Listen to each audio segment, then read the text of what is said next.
चलिए देखिए, तो बात हमारी हो गई थी एजेंसीज ऑफ आइडियल गैस, है ना। तो उसके बाद हम बात करते हैं कि आइडियल गैस किसकी वजह से आई थी, किन लोगों ने इसका बनाने का जो है इसका श्रेय जाता है।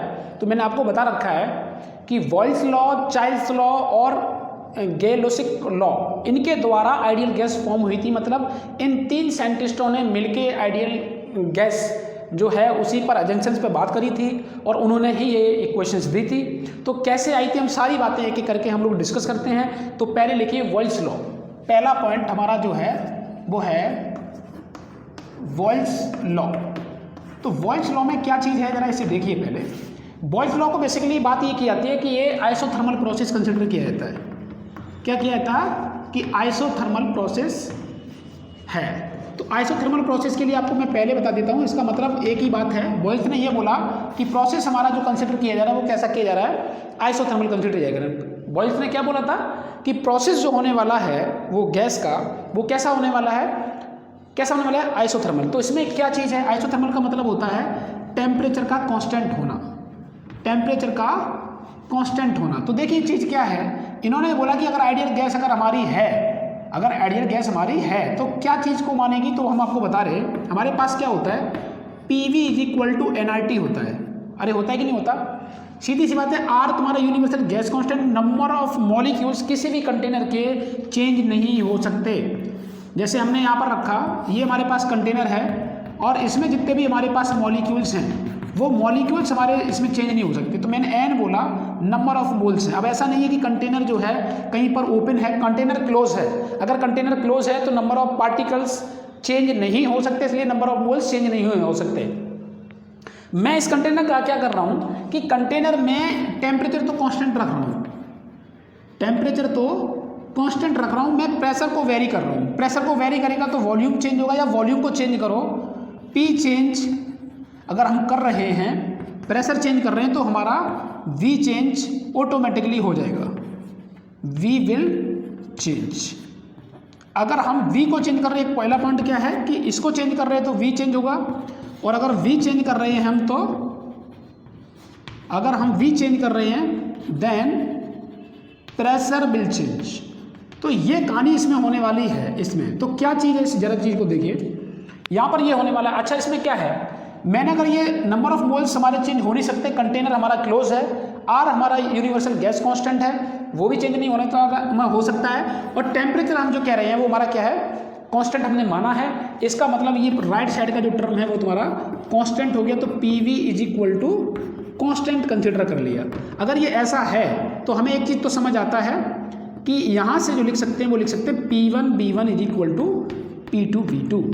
तो ये हमारे पास जो रिलेशन है, इसी को बोलते हैं हम बॉयल्स लॉ। इसी को हम क्या बोलते हैं, बॉयल्स लॉ। तो बॉयल्स लॉ के द्वारा ये रिलेशन हमारे पास आया। इसमें हम क्या चीज़ आगे करने वाले हैं, पहले इतना नोट करिए फिर मैं आगे बढ़ रहा हूँ। नोट करिए, देखिए मैं ये कह रहा हूँ कि ये रिलेशन तो तुम्हें समझ आया है, लेकिन हम बात यहाँ पर ये कर रहे हैं, देखिए मैं बात ये कर रहा हूँ कि हमें एक चीज़ तो समझ आया, इन दो जो पॉइंट हमने लिखे हैं ना, ये 2 पॉइंट, इन 2 पॉइंट में हम किसी भी पॉइंट के द्वारा हम चीज़ों को सॉल्व कर सकते हैं। तो मैंने क्या बोला कि यहाँ पर हमने लिया कि PV = कांस्टेंट बोला, तो हमें एक चीज़ पता है कि P = C/V हो जाएगा। मतलब अगर तुम प्रेशर को बढ़ा रहे हो तो वॉल्यूम कम हो जाएगा, अगर वॉल्यूम को बढ़ा रहे हो तो प्रेशर कम हो जाएगा। आपके पास 2 पॉसिबिलिटी हैं। एक पॉसिबिलिटी क्या है, P को अगर इंक्रीज करते हो देन वॉल्यूम डिक्रीज, और दूसरा केस हमारा क्या है कि P को डिक्रीज करते हो देन वॉल्यूम इंक्रीज। ये प्रोसेस है। तो हम किसी भी एक को चीज़ को फॉलो करते हैं, हम इसके ग्राफ देख रहे हैं। इन 2 में से किसी भी एक को देख के हम ग्राफ देख रहे हैं, तो हमारे पास क्या आने वाला है, जरा ध्यान से देखें। मैं क्या कर रहा हूँ, जरा देखिए। पहला हमने एक्सप्रेशन लिया, हमको एक चीज़ समझ आता है कि अगर हम ये फंक्शन लिखे हैं ये वाला, तो इसे हम ये लिख सकते हैं y = some constant upon x। तो इसका जो ग्राफ बनता है वो कैसा बनता है, हाइपरबोलिक कर्व। अगर मैथमेटिकली अगर हम देखेंगे तो ये क्या होगा, हाइपरबोलिक कर्व। तो इसका जो कर्व है वो हमारे पास कुछ ऐसे आने वाला है। देखिए ये हमने वॉल्यूम लिया और ये हमने प्रेशर लिया। अगर मैं यहाँ पर बात करें तो किसी भी एक चीज़ को मैं मान सकता हूँ। मैं कह रहा हूँ कि मैं इस वाले केस को मान ले रहा हूँ, मान लो कि प्रेशर हमारा डिक्रीज कर रहा है, वॉल्यूम इंक्रीज कर रहा है। इसके बेसिस पर पहली बात तो हाइपरबोलिक बनना चाहिए, हाइपरबोलिक कर्व बना। और मैंने क्या बोला कि प्रेशर हमारा डिक्रीज करना चाहिए, वॉल्यूम इंक्रीज करना चाहिए। तो हमने पहला कर्व तो आपके लिए ये बना दिया। क्या बात समझ आ रही है कि नहीं आ रही है? तो ये कर्व पहले नोट करिए, उसके बाद मैं आपको बता दूँ ये किसी भी पर्टिकुलर एक टेम्परेचर पर है। ये किसी भी है कि कहाँ पर है, at particular temperature. Particular temperature का मतलब है किसी एक टेम्परेचर के लिए ये है। ये कर्व जो बनाया है वो किसी भी एक टेम्परेचर के लिए ये वैलिड है। तो नोट करो, फिर मैं आपको बता रहा हूं कि इस पर कैसे क्वेश्चन और बन सकते हैं। जरा देखिए, नोट करिए। चलिए देखिए, तो हमने इसमें क्या माना है, इस कर्व को ध्यान रखना है, इसी कर्व को ही आगे बढ़ाएंगे। हमने क्या बोला, प्रेशर घटाना है, वॉल्यूम बढ़ाना है। हमने ऐसा केस माना है। हमारे पास दो केस हो सकते हैं, प्रेशर को बढ़ाना, वॉल्यूम को घटाना, या प्रेशर को घटाना, वॉल्यूम को बढ़ाना। दोनों केस हमारे लिए यहाँ पर हो सकते हैं। तो मैं एक क्वेश्चन दे रहा हूँ, इस पर कैसे क्वेश्चन बन सकता है। देखिए, जैसे हमारे पास क्या दिया है, ध्यान सुनना। जैसे हमने ये कहा कि हमारे पास ये P दिया है और ये हमारे पास V दिया है, ठीक। एक कर्व ये दिया है और एक कर्व ये दिया है। ये बताना, जैसे ये तुम्हारा टेम्परेचर T1 है और ये टेम्परेचर T2 है। बताइए कि इसमें से कौन सा टेम्परेचर ज़्यादा होगा, T1 और T2। Which one is greater? Question लिखो, विच वन इज ग्रेटर,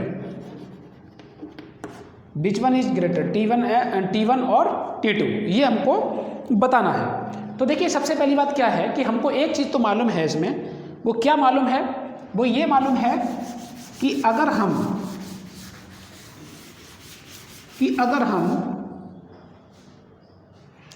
हम यहाँ से ये बोलें कि PV जो है हमारे पास, PV इक्वल टू क्या होता है, कांस्टेंट होता है। क्या होता है हमारे पास? PV कांस्टेंट होता है। तो PV कांस्टेंट का मतलब टेम्परेचर कांस्टेंट।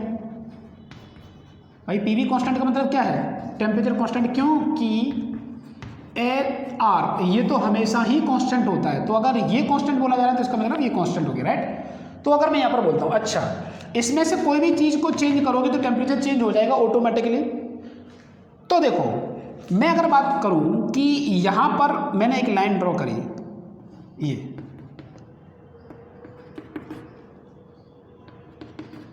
इसके लिए हमारे पास मान लो ये P1 आया, इसके लिए मान लो ये P2 आया।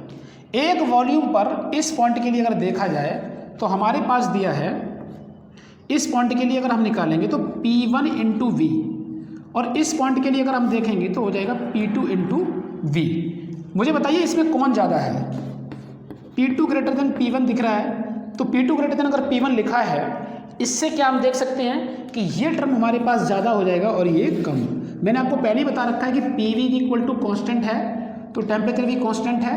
तो अगर ये टर्म ज़्यादा हुआ तो टेम्परेचर भी ज़्यादा होगा। इससे हमको ये समझ आया है कि हमारे पास T2 ग्रेटर देन T1 होगा। ये बात आपको पता होनी चाहिए। दोबारा से सुनो, मैं क्या कह रहा हूँ। मैंने वॉल्यूम कांस्टेंट कंसिडर किया, ये पर्टिकुलर किसी भी वॉल्यूम पर है, ये V वॉल्यूम मान लो, तो वॉल्यूम कांस्टेंट है। यहाँ पर P1 P2 हमारे पास ये प्रेशर आया, हमको ये समझ आता है कि P2 ग्रेटर देन P1 है। यहाँ पर अगर ये पॉइंट देखेंगे तो हमारे पास P2 इंटू V हो गया और ये हो गया P1 इंटू V। अगर इन दोनों में देखेंगे तो ये वाला ज़्यादा टर्म हुआ, ये वाला कम हुआ, तो इससे ज़्यादा होने से मतलब टेम्परेचर ज़्यादा होगा। लेकिन हाँ, टेम्परेचर कांस्टेंट होगा, बट ज़्यादा किसका होगा, ये इसका ज़्यादा होगा। क्यों? क्योंकि प्रेशर ज़्यादा है। तो इस हिसाब से हमारे पास T2 ग्रेटर देन T1 है। तो नोट करो, फिर आगे बढ़ रहे हैं। चलिए आगे देखिए, अगर हम आगे बात करें तो क्या होगा।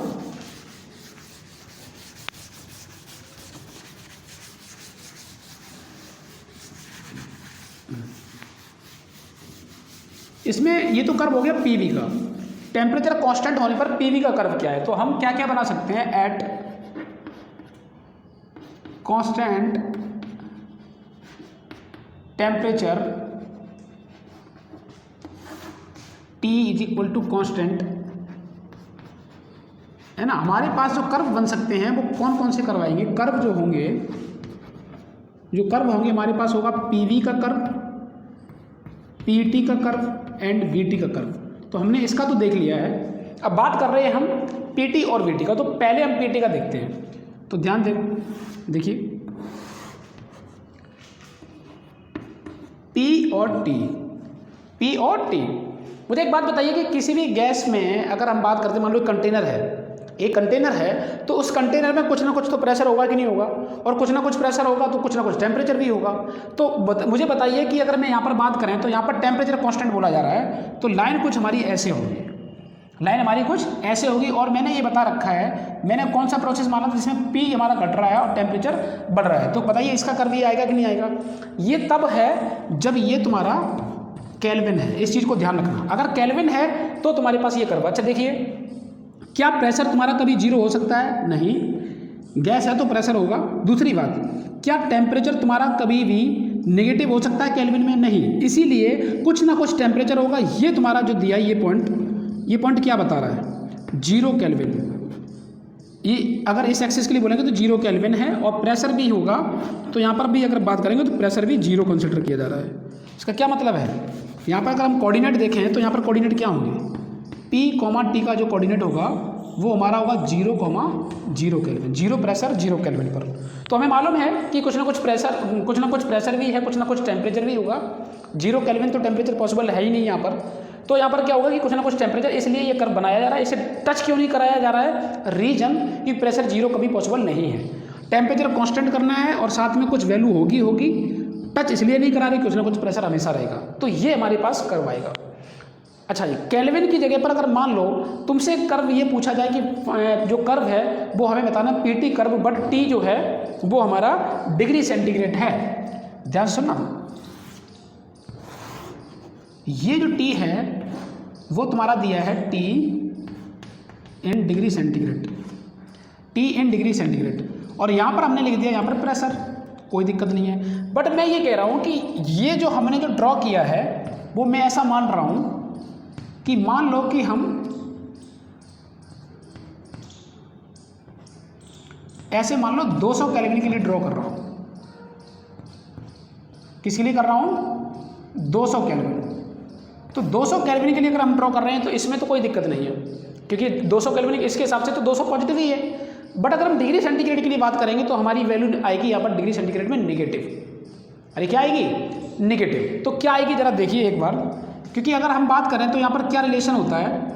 रिलेशन होता है कि kelvin is equal to 270 plus degree centigrade, ये होता है केल्विन।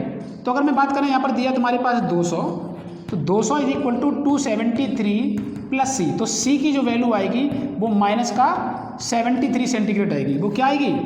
माइनस का 73 डिग्री सेंटीग्रेड। अब मुझे एक बात बताओ कि अगर टेम्परेचर के बारे में बात कर रहा हूँ मैं, इसे टेम्परेचर आप लिख सकते हो यहाँ पर, ये टी, तो टी जो है वो हमारे पास क्या है? माइनस का 73 डिग्री सेंटीग्रेड।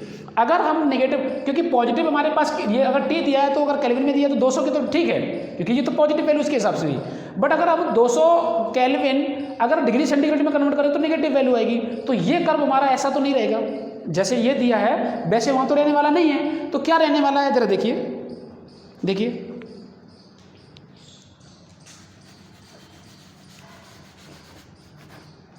इसी कर्व को मैं यहाँ पर हटा दे रहा हूँ क्योंकि इधर ही बनेगा ये, इसलिए इसे मिटा ले दे रहा हूँ, यहाँ बनाता हूँ। देखिए, अगर मैं यहाँ बोल रहा हूँ तो क्या होगा? देखिए, तो यहाँ पर जब होगा तो हमारे पास कुछ ऐसे होगा, और ये हमारे पास 0 डिग्री सेंटीग्रेड बोल रहा हूँ, ठीक है। अब ये इसका जो कोऑर्डिनेट, ये ओरिजिन क्या हो गया? 0, 0 डिग्री सेंटीग्रेड। क्यों? क्योंकि टेम्परेचर इन डिग्री सेंटीग्रेड में लिख रहा हूँ, तो यहाँ पर कुछ ऐसे आएगा, ये प्रेशर घटते हुए, और ये जो हमारा कट कर रहा है वो माइनस का 73 डिग्री सेंटीग्रेड पर होगा, ऐसे, ठीक है ना। तो ये चीज़ ध्यान रखना, इसे नोट करो, फिर आगे बढ़ रहे हैं। देखिए आगे देखिए, हमने 2 कर्व देख लिए, पीवी का कर्व देख लिया और पीटी का देख लिया। अब बात करते हैं वीटी के लिए। तो वीटी के लिए देखिए जरा,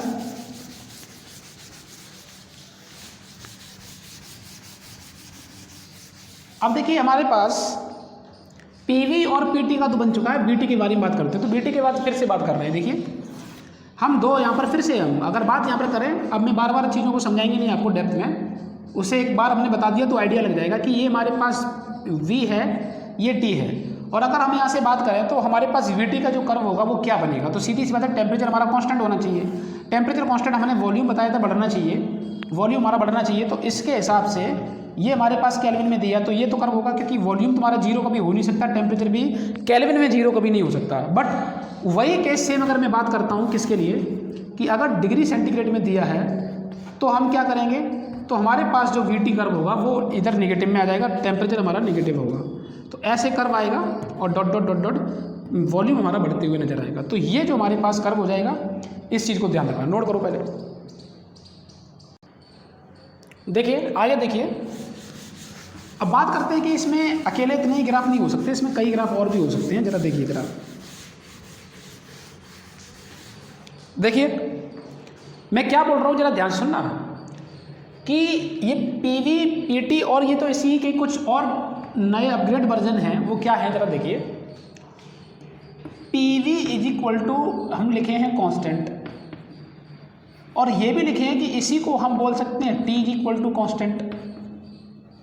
ठीक, अगर हम यहाँ से कर्व बनाएं तो ध्यान सुनना, मैंने बोला कि हमको यहाँ पी और टी, पीटी का जो कर्व बनाए तो टी की जगह पे क्या मैं पीवी लिख सकता हूँ? बिल्कुल लिख सकता हूँ, पी और टी लिख सकता हूँ। तो अगर मैं इस पर बोल रहा हूँ तो हमें फिर से ग्राफ वही बनाना है कि ये हमारे पास जो आएगा वो कांस्टेंट, इसमें प्रेशर को डिक्रीज करना है। तो हमने क्या किया, उस टी की जगह पर हमने पीवी लिख दिया, उस टी की जगह पर हमने पीवी लिख दिया। बट ये ध्यान रखना कि पीवी जो हमारे पास जो आ रहा है वो भी केल्विन के, अगर नेगेटिव में, अगर वो डिग्री सेंटीग्रेड के टर्म में लिखोगे तो पीछे चला जाएगा। दूसरी, अगर हम वॉल्यूम के बारे में बात करेंगे तो हमारे पास पीवी का ये होगा, और साथ साथ में हमारे पास क्या होगा, ये हमने कह दिया वी। तो वी टी का कर्व क्या था, फिर भी टेम्परेचर कांस्टेंट बट वॉल्यूम बढ़ना चाहिए।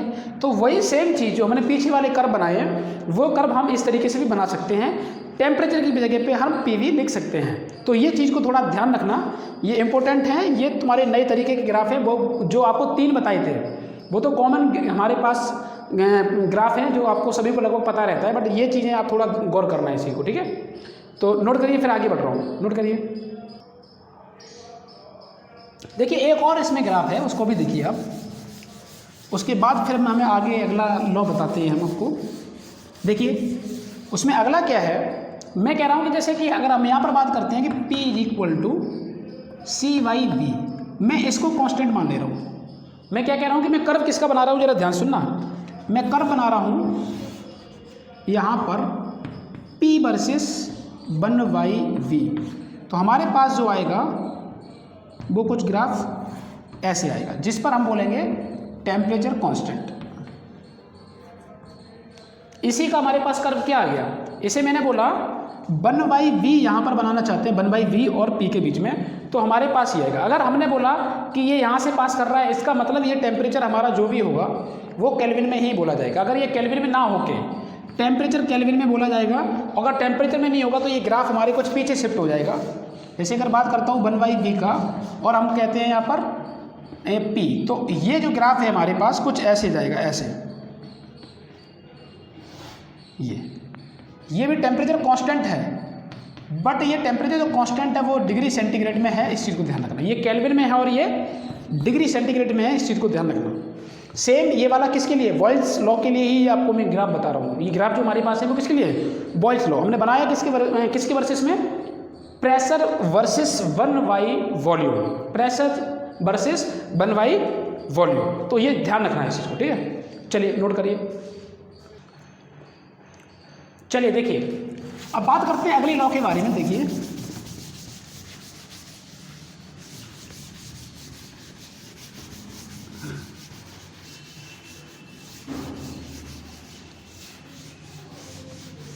अगला लॉ जो है वो हमारा है चार्ल्स लॉ। देखिए अगले लॉ में बात करते हैं, यहाँ पर देखिए सेकंड लॉ है, वो हमारा है चार्ल्स लॉ।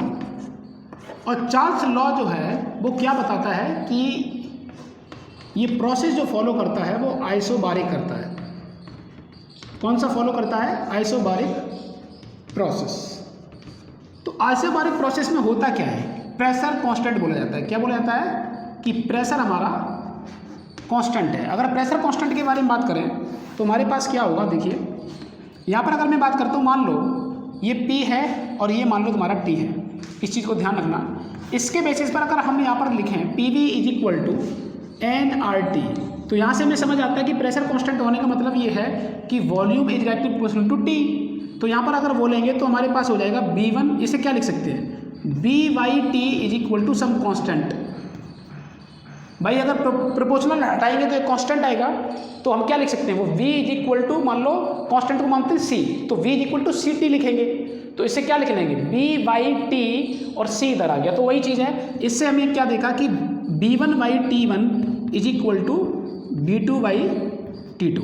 तो ये हमें पता चला, ये हमें क्या बताता है, ये चार्ल्स लॉ है। ये क्या बताता है हमें, चार्ल्स लॉ। तो इसमें हम ग्राफ जो ड्रॉ करेंगे, इसमें भी ग्राफ ड्रॉ करेंगे 3, वो कौन कौन से, कि ड्रॉ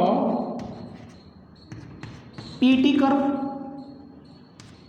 PV कर्व और VT कर्व। तो एक एक करके हम बात करेंगे, इसी के फिर हम अपग्रेड वर्जन वाले भी देखेंगे। तो पहले तो हम इस चीज़ को देखते हैं, ठीक है। तो देखिए इसके लिए अगर ग्राफ देखेंगे तो क्या, तो पहले मैंने बोला कि ये टेम्परेचर जो है वो केल्विन के लिए देखेंगे। तो केल्विन के लिए देखेंगे तो हमें एक तो समझ आता है, प्रेशर कांस्टेंट है, तो प्रेशर कांस्टेंट है तो इस तरीके से हो जाएगा, है ना। तो प्रेशर कभी जीरो हो नहीं सकता, ऐसा नहीं है कि ये जो चीज़ है प्रेशर आपको यहाँ से लिख दो, कुछ ना कुछ प्रेशर होगा ही गैस का, तो वहाँ से प्रेशर हमारा कांस्टेंट है। टेम्परेचर आप बढ़ाते जा रहे हो, टेम्परेचर जीरो भी नहीं हो सकता, इसीलिए मैंने इसको इधर टच नहीं किया, है ना। इधर टच कर देते तो हमारा टेम्परेचर जीरो हो जाता, तो कुछ ना कुछ टेम्परेचर नहीं होगा, वहाँ से कुछ ना कुछ प्रेशर, वहाँ से लगातार टेम्परेचर को राइज करो। अरे बात समझ आ रही कि नहीं आ रही है, तो ये चीज़ आपको पता होना चाहिए, ठीक है, नोट करिए।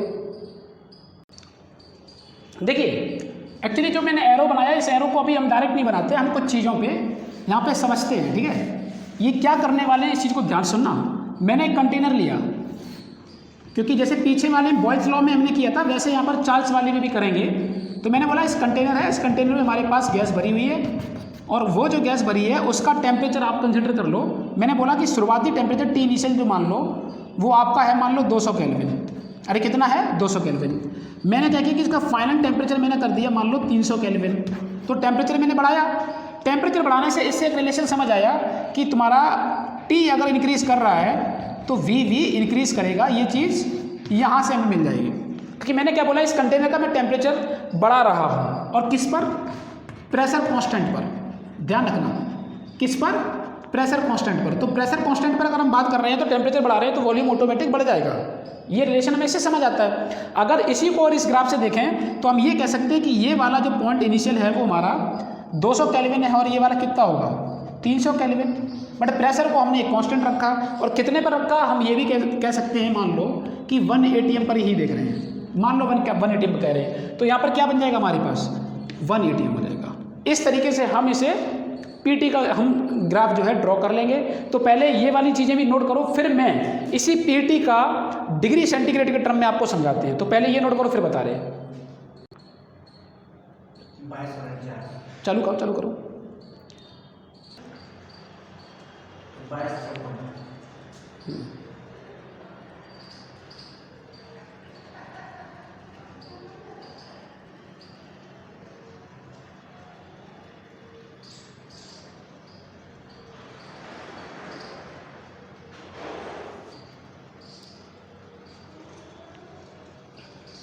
आगे बढ़ो।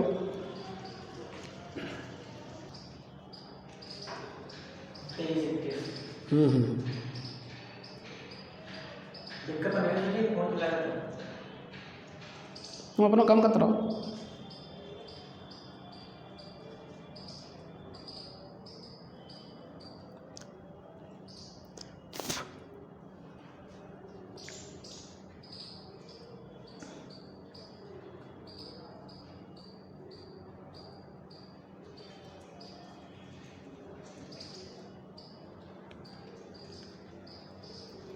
ये हला के आओ।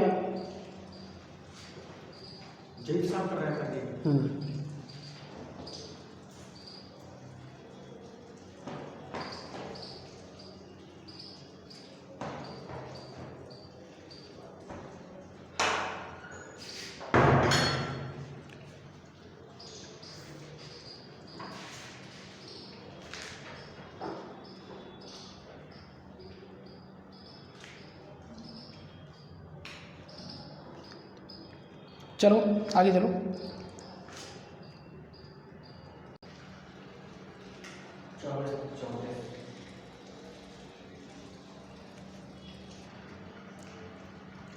चलिए अब बात करते हैं VT कर्व के लिए। तो VT कर्व देखिए,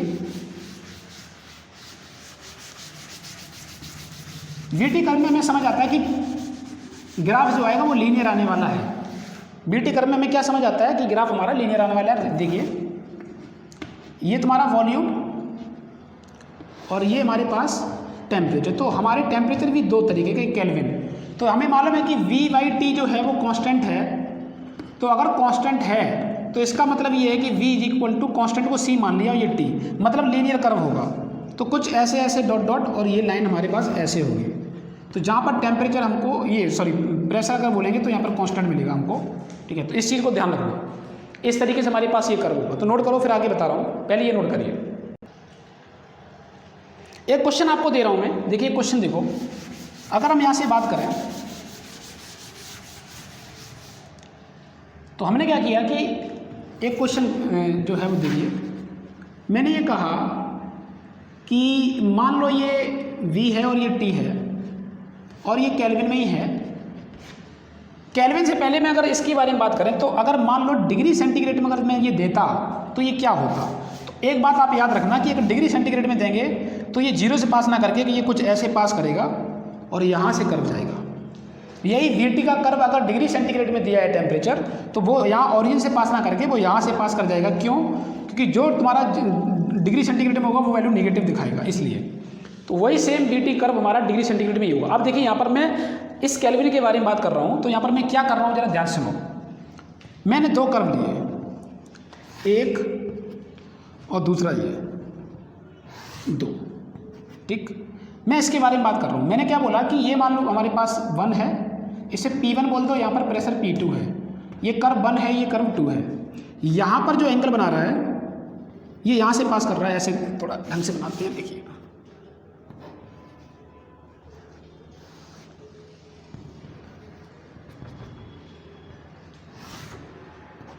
ठीक है, ये दिया मैंने, ये हमारे पास 2 हो गया, ये P1 हो गया और ये P2 हो गया, ये कर्व 1। मैंने बोला कि जो यहाँ से एंगल बना रहा है वो θ1 है और जो यहाँ से एंगल बना रहा है वो θ2 है। हमें बताना है कि बीच मतलब कौन सा बड़ा है। तो लिखो कि विच वन इज ग्रेटर, P1 और P2। क्वेश्चन लिखो, which one is greater, P1 और P2। तो कैसे करना है, आप पहले पॉज कर लो और अपने मन से ट्राई करिए। मैं इसका सॉल्यूशन बता रहा हूँ, आप अपने मन से ट्राई करिए, देखिए कैसे करना है। देखिए पहली बात यह है कि अगर मैं यहाँ पर लिखेंगे PV is equal to nRT। मैंने क्या बोला, यहाँ पर आपका क्या क्या कांस्टेंट है, प्रेशर कांस्टेंट है। तो प्रेशर कांस्टेंट है तो मैं इस P को इधर ले जा रहा क्योंकि nR तो पहले से ही कांस्टेंट है, इसी के साथ मैं इसे अलग कर दे रहा हूँ और ये T लिख दिया। अगर यहाँ से बोल रहा हूँ V इज इक्वल टू, इसको C मान रहा हूँ मैं, तो यहाँ पर क्या लिखेंगे कि V is equal to CT। क्या ये तुम्हारे पास स्लोप होगा? बिल्कुल स्लोप होगा, और स्लोप को मैं लिखता हूँ tan थीटा। तो यहाँ से tan थीटा को अगर देखा जाए तो हमारे पास है nR/P, है ना। तो यहाँ से एक बात पता चल गई कि tan theta is proportional to 1/, pressure. तो जिसमें तुम्हारा स्लोप ज़्यादा होगा उसका प्रेशर कम होगा। अब स्लोप देखिए, आपको दिख रहा होगा कि tan थीटा जो हमारे पास दिया है वो ग्रेटर देन है tan θ2 ग्रेटर देन tan θ1। इससे एक बात क्लियर होगी कि प्रेशर P2 जो है वो छोटा होगा P1 से। तो ये हमारा आंसर हो गया, नोट करो। चलिए आगे देखिए, अगला लॉ देखते हैं। देखिए क्या है,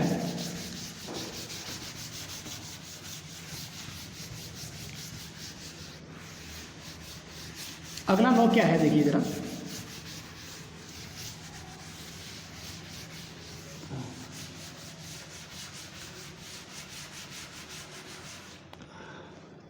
देखिए जो तीसरा लॉ है वो क्या है, वो हमारा है गेलोसिक्स लॉ, और इसको हम प्रेशर लॉ भी बोलते हैं।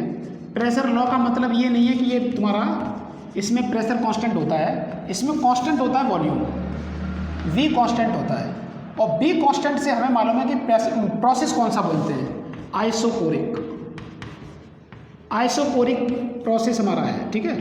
जो प्रोसेस हो रहा है उसमें आइसोकोरिक प्रोसेस हो रहा है जिसमें वॉल्यूम कांस्टेंट है। तो इसे गेलोसिक लॉ भी बोलते हैं और प्रेशर लॉ भी बोलते हैं।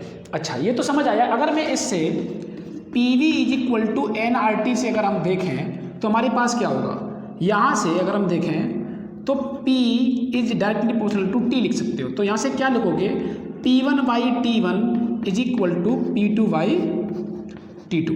तो ये रिलेशन भी आपको पता होना चाहिए। तो पहले इतना नोट करो, फिर मैं आगे बता रहा हूँ। नोट करिए। देखिए इसका भी हम केस थोड़ा समझते हैं आगे। केस में क्या समझ रहा हूँ, देखिए मैंने क्या बोला कि हमारे पास एक कंटेनर है, जो हमने यहाँ पर कंडीशन ली है उसी कंडीशन को देखते हैं। इसमें गैस भरी है, वही कहानी फिर से। बट मैंने क्या बोला कि इसका वॉल्यूम कांस्टेंट है। अगर वॉल्यूम कांस्टेंट है तो यहाँ से क्या करेंगे, मैं ये मान रहा हूँ कि इसका टेम्परेचर मैंने वही पुराना 200 केल्विन से इसका टेम्परेचर बढ़ा के मैंने 300 केल्विन कर दिया। तो इससे एक बात तो क्लियर है कि P is directly proportional to T है, तो इसकी बेसिस पर हमारा प्रेशर भी टेम्परेचर के साथ साथ बढ़ेगा। तो ये रिलेशन तो मैं समझ आता। अब मैं इससे ग्राफ देखते हैं। देखिए इसके ग्राफ देखिए, अगर मैं ग्राफ देखता हूँ तो ग्राफ क्या आएंगे। पहला ग्राफ, अगर हम VT का ग्राफ बनाते हैं, V वर्सेस T का ग्राफ, तो देखिए क्या होगा। V वर्सेस T में अगर देखेंगे तो हमारा वॉल्यूम कांस्टेंट दिखाया, टेम्परेचर हमारे पास दो तरीके हो सकता है, केल्विन और डिग्री सेंटीग्रेड। अगर मैंने केल्विन में लिया तो एक बात तो क्लियर है कि टेम्परेचर तुम्हारा शुरुआत का 200 है, 200 केल्विन, और ये तुम्हारा दिया है 300। ठीक है, तो ये 300 और ये 200, तो हमारे पास कुछ ना कुछ वॉल्यूम ऑलरेडी रहेगा। टेम्परेचर इंक्रीज किया तो ऐसा हम ऐसे इस तरीके से एरो दिखा सकते हैं। तो ये हमारे पास ग्राफ किसका होगा, VT का कर्व होगा। किसका होगा, VT का। ये VT का तब होगा जब टेम्परेचर हमारा केल्विन में दिया हो। अगर मान लो डिग्री सेंटीग्रेड में दिया हो तो जो हमने पीछे बनाया था सेम ग्राफ यहाँ पे भी बन सकता है। तो इस चीज़ को आप नोट कर लिए होंगे। देखिए तो अगर मैं यहाँ पर बात करें तो क्या होगा, देखो यहाँ से अगर मैं बात करता हूँ तो हमारे पास जो होने वाला है वो ये होने वाला है कि ये हमारे पास T है इन डिग्री सेंटीग्रेड और ये हमारे पास दिया है V। बट ये जो आएगा वो तुम्हारा कुछ ऐसे आएगा। ये तो आप बना ही चुके होगे। ठीक है, इसका जो आएगा वो क्या आएगा, इस तरीके से आएगा। यहाँ पर जो टेम्परेचर दिखाओगे वो क्या दिखाओगे, माइनस का 73 सेंटीग्रेड। इस जगह पर क्या होगा, माइनस का 73, और यहाँ पर क्या दिखाओगे 27 सेंटीग्रेड। तो अगर हम डिग्री सेंटीग्रेड के लिए बोलेंगे तो अलग होगा, और यहाँ के लिए अगर बोलेंगे तो अलग होगा। तो ये VT का है इन केल्विन और ये VT का है इन डिग्री सेंटीग्रेड। तो डिग्री सेंटीग्रेड में निगेटिव हो जाएगा 200 केल्विन की वजह से, और यहाँ पर हमारे पास ये हो जाएगा ये इस तरीके से। तो ये ध्यान रखना, ये हमारे पास VT कर्व है। नोट करिए।